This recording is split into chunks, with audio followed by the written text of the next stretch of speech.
మీరు చూస్తున్నది శంకరుడే ఆదిశంకరుడై తుంగా తీరాన కొలువై ధర్మరక్షణ గావించిన ప్రదేశం శృంగేరి. ఈ శృంగేరి కర్ణాటక రాష్ట్రం చిక్కమగళూరు జిల్లాలో తుంగభద్ర నది ఒడ్డున ఉన్నది. శృంగేరి అనే పేరు ఋష్యశృంగేరి నుండి వచ్చిందని చెప్తారు.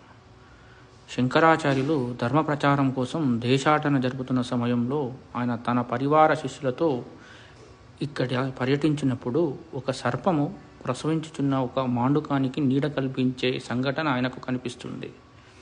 ప్రాకృతి వైరులైన సర్పమాండుకముల మధ్య పరస్పర మైత్రీభావము, సర్పానికి మండుకంపై అత్యంత దయార్థ భావము చూచి భగవత్పాదులు శంకరాచార్యుల మనస్సులో ప్రాకృతిక వైరులలో మైత్రీభావము మూర్తిభవించి ఉన్నది కాబట్టి ఈ క్షేత్రము అత్యంత పవిత్రమైనదని భావించి ఇక్కడే తన శృంగేరి పీఠాన్ని స్థాపించారు.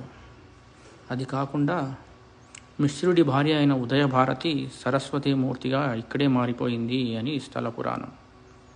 ఈ రెండు సంఘటనలు చూశాక ఇక్కడే మొదటి పీఠం నిర్మించాలని తలచి మొదటి పీఠాన్ని ఇక్కడే స్థాపిస్తారు.